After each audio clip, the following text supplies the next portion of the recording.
Tegas, pesan Benyamin Netanyahu bagi dunia.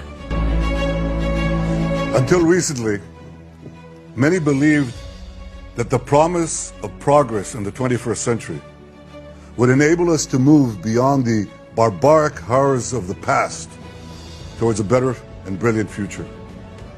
Many believed that we could go about our comfortable lives and that evil will simply pass us by. It will not.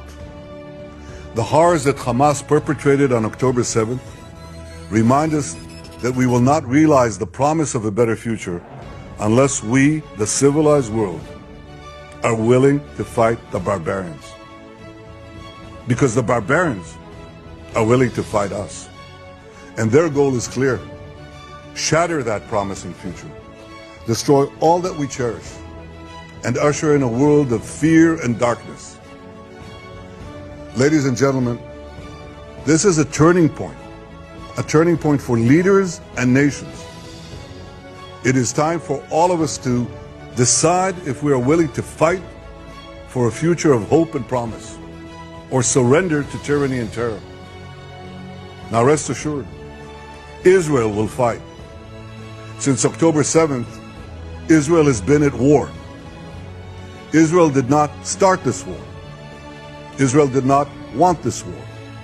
But Israel will win this war. Hamas launched this war by perpetrating the worst savagery our people have seen since the Holocaust. Hamas murdered children in front of their parents, murdered parents in front of their children. They burned people alive. They raped women. They beheaded men. They tortured Holocaust survivors. They kidnapped babies. They committed the most horrific crimes imaginable.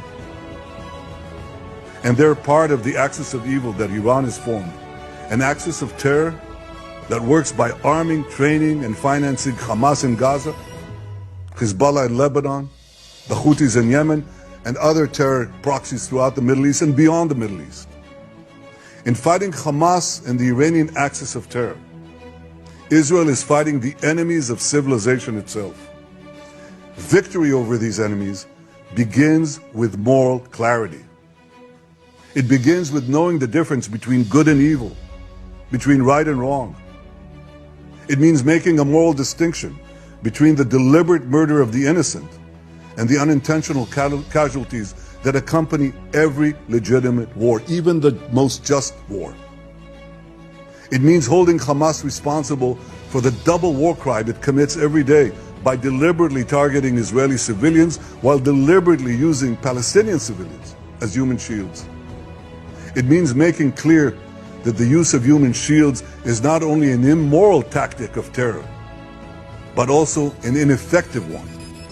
Because as long as Hamas's use of Palestinian human shields result in the international community blaming Israel, Hamas will continue to use it as a tool of terror, and so will others. Hamas will continue to use the basements in Gaza's hospitals as the command posts of its vast terror tunnel network.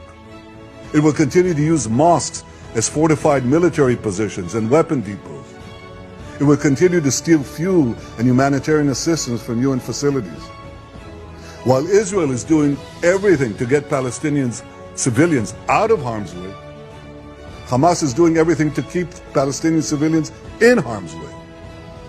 Israel urges Palestinian civilians to leave the areas of armed conflict, while Hamas prevents those civilians from leaving those areas at gunpoint. Hamas is also preventing foreign nationals from leaving Gaza altogether.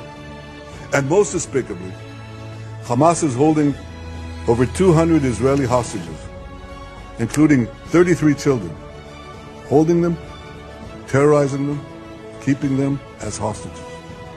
Every civilized nation should stand with Israel in demanding that these hostages be freed immediately and freed unconditionally.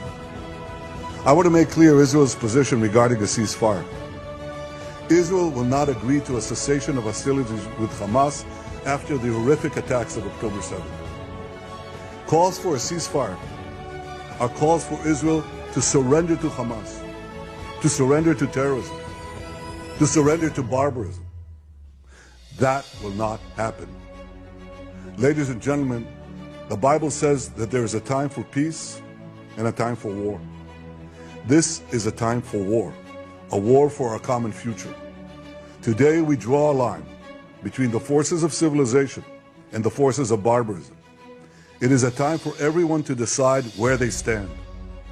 Israel will stand against the forces of barbarism until victory.